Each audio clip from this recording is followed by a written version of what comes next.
Hello everyone, it is the Gaming Weasel back again with another video. In today's video we're going to be talking about Saryn's rework and how it works. Is it good, is it bad, is it going to change, and what are my honest thoughts about it. Now, Saryn got a change about 2 days ago, and I've already now realized that she's become really good. Now, if you don't remember, in the olden days of Warframe, well, not so far away, Saryn was a miasma spamming Warframe. You just press number 4 and you just kill everything that was on the map. That was how Saryn was before. Then they changed her that you just spam spores all over the place and kill enemies like that. And now she is just, I guess, not really spammy. She stopped being that. She's sort of in a phase where she doesn't know where she wants to go. I honestly think. Now, I played Saryn for a long time. I loved Saryn when I first got her, which was the phase where she had miasma all over the place, and I kind of went downhill with her with the spore spamming phase. I really didn't know how to make a build for her. That was one of my I guess biggest downsides. I really didn't know what to do with her because it was so goddamn complicated, so I decided just not to play as her much. Now, I was playing with her a couple of days back, before she got the update, because I knew she was going to get a rework, so I wanted to test it out a little bit. Now, I played today with the rework. I didn't want to do it right away because I wasn't sure if they're gonna hotfix it or not. They most likely will. It's just a matter of time. And one thing that I've realized, well, a few things that I've realized, the damage seems to be quite high. The damage ramps up really fast on her spores. A couple of things that have changed is miasma does viral damage now, and the spores do corrosive damage, which is a really good thing. You'll see why. You'll see me in the clip. I have the most skills and the most damage dealt, just because this Warframe is just well, I can't really say OP now, because she's got her quirks and little things that you have to figure out as well. Now, what do I mean by that?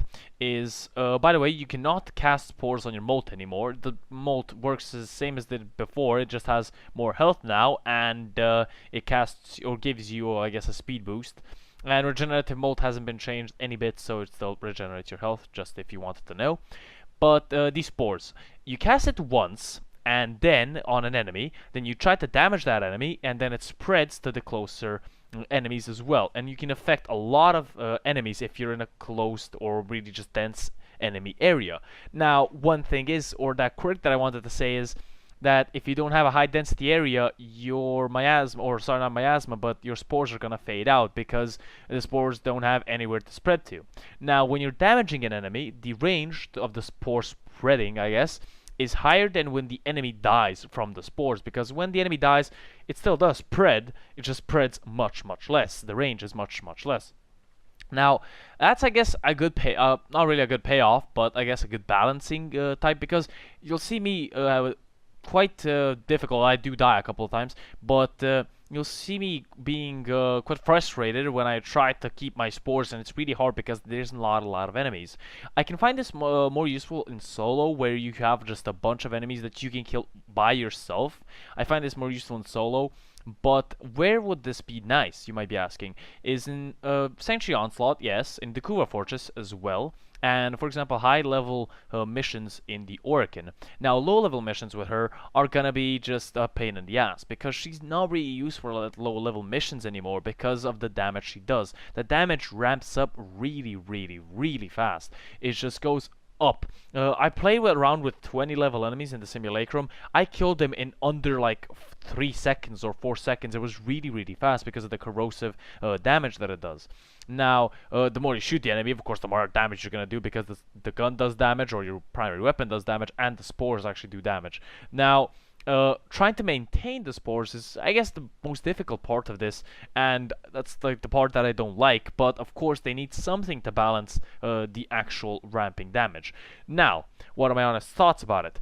I don't think it's overpowered. I do think the damage does ramp up really fast. Now, the chances of them actually changing that are pretty high, because you have to think of it like this: if people abuse one thing a lot, then DE is probably going to change that, because that doesn't make sense. For example, everyone playing Saryn, that's just going to be pretty bad. They're going to see a spike in people playing Saryn, and they're going to realize why, because the Warframe is really good at killing enemies. I mean, she should be. She is mostly about damage, but not that good. You'll see me killing enemies really, really, really fast. I say really a lot, but it's true. But the spores don't spread as well as I wanted them to, or as well as they need to. Sometimes I did find it that the spores didn't spread to the enemy that was like literally right next to them, which didn't kind of make sense, because if it can spread to an enemy that's around 2 rooms away, I mean, it can probably spread to the guy that's right next to the guys, right next to the spores. So yeah, but nevertheless, the update seems pretty good. I mean, they changed the Warframe in sort of a better way. I kind of know what to do with her now. I can play her at like random missions that I really want to do, and I find more use for her now. I have to say that they changed her in a really, really good way, and I'm actually glad that they did. So that's been mostly it from me. Tell me what you think about the Saryn changes. Leave it in the comment section below what you think of the video as well. Hope you guys enjoyed it. If you did, leave a like, a comment, and subscribe, and that's always appreciated on this channel. And I will see you guys on my next video. This has been the Gaming Weasel, over and out. Peace.